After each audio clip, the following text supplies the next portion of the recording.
Well, hello again. A couple of people asked me to have a look at Alex Jones, and I'd never heard of Alex Jones, so I googled Alex Jones, and I found this chap that's got lots and lots of YouTube videos. He's got about 2.2 million subscribers, I think. Goodness knows why. I had a look at some of his stuff, and it's doesn't interest me in the least. It's mainly sort of American political stuff. I did find a couple of videos, one where he's talking about UFOs, and I think there's another one where he's talking about UFOs and aliens with Josh Rogan, and I've left a couple of links below to those videos. I think he's got no idea, to be perfectly honest. He's telling Josh Rogan that he knows these people in positions of that would know about this sort of stuff, but then what he goes on to say is absolute rubbish. He's using the terminology that's often heard from these conspiracy theorists. He's talking about consciousness, he's talking about other dimensions, he's talking about resonances. It's all twaddle, really. Personally, I would put a line through Mr. Jones. I think it's I won't be looking at any more of his stuff. I think he's a waste of time. But he was saying in one of the videos that he was talking about the SR-71 Blackbird, which was a spy plane used by the CIA. It's decades ago. It was capable of over 3,000 miles an hour or something like that. It was the fastest aircraft in the world. That's very true.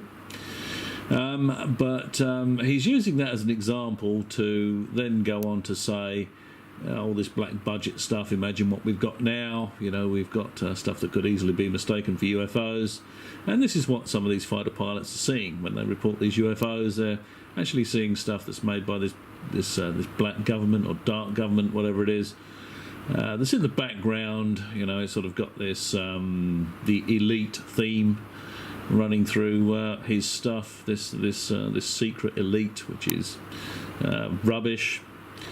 And they want to live forever and kill everybody else. This is really, you know, standard paranoid conspiracy theorist fare. It's drivel. There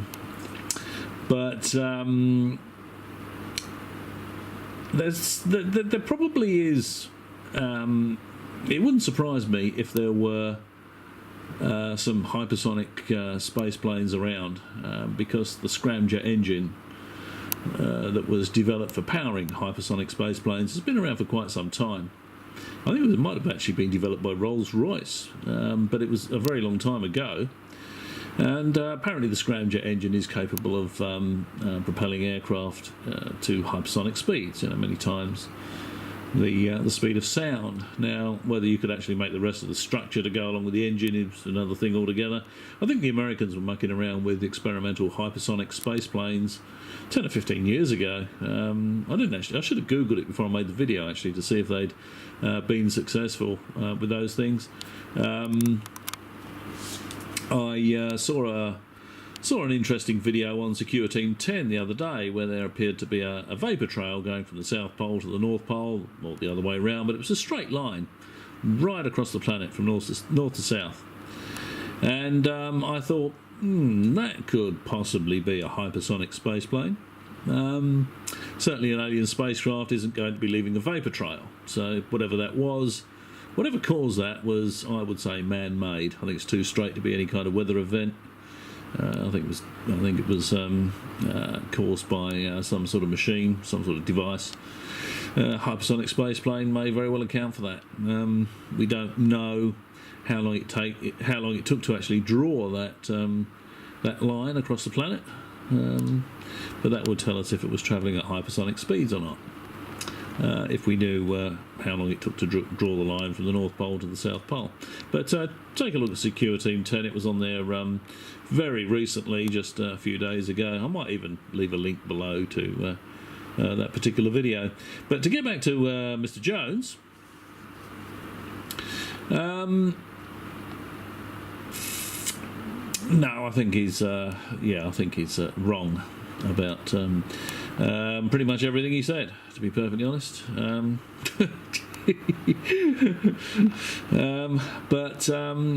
when it comes to the Nimitz episode, you know, talking about fighter pilots that may mistake terrestrial technology for, you know, something a bit more exotic, you've got to bear in mind that the Russians have the largest submarine in the world. I think it was they launched it a couple of years ago, 48,000 tons submerged displacement.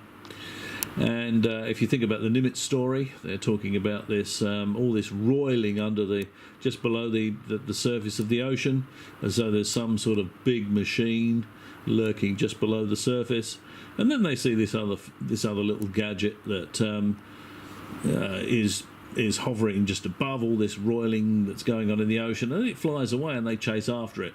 So, if there's any truth to this at all, it could be that the Russians have, because the Russians are clever people. You know, they come up with a lot of very clever stuff.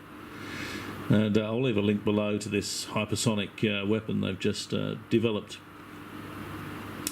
And it could be that they were testing some sort of weapon, and it was launched from one of their big submarines, and they got the American fighter planes to chase it around, so they could assess how well it could perform against the Americans. And maybe they have developed some sort of exotic propulsion for this, whatever it was. So, you know, I think that's far more likely than there being an extraterrestrial aspect to that Nimitz encounter. I wouldn't be at all surprised if that wasn't something exotic developed by the Russians, launched from one of those big submarines.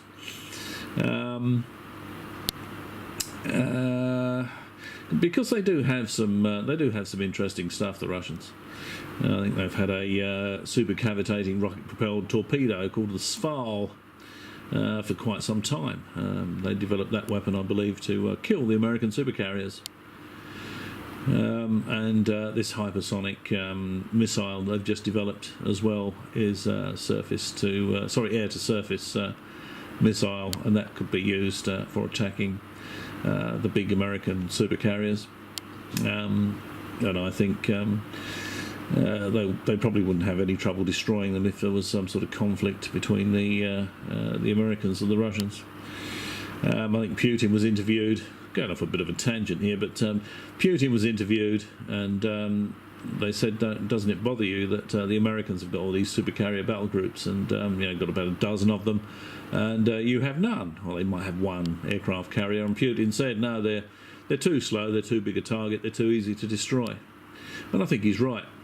I mean, the Americans project their power with their military power with the supercarrier battle groups. They'll rock up, sit well out of range, and launch strikes into the country that they've currently got a problem with. But they've never really used them to attack a country that's sophisticated enough with regard to weaponry to fight back. I mean, if they took on the Chinese, they took on the Russians, they would have weapons that could very easily deal with those supercarriers, I would think. I mean, just a small nuclear airburst would get rid of one of those supercarriers without any problems at all. Fire it up into the air, it comes down out of from space, effectively, from very high altitude, hypersonic speed. They're not going to be able to intercept it, and that's going to be that.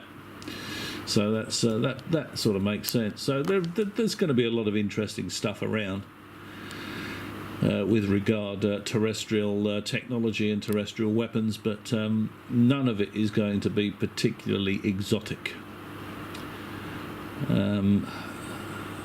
So there we go. Was there another comment I was going to make about this fella? Before I go, no, I think I've mentioned pretty much all I can about that particular chap. I'll leave some links below anyway to a couple of the Alex Jones videos. Excruciating stuff. I struggled to watch the little bit of it that I did watch. People have described him as being shouty. I didn't find him particularly shouty, but the timbre of his voice is bloody irritating. I couldn't bring myself to watch very much of it at all, to be perfectly honest. So, I hope that I watched enough of it to get an accurate handle on what he's about with regard the UFOs and what he's saying about terrestrial technology. He talks about demons and spirits and all this other stuff, which personally I think is absolute rubbish. There aren't any demons, there aren't any spirits, there aren't any ghosts. I think I've said that before on other videos.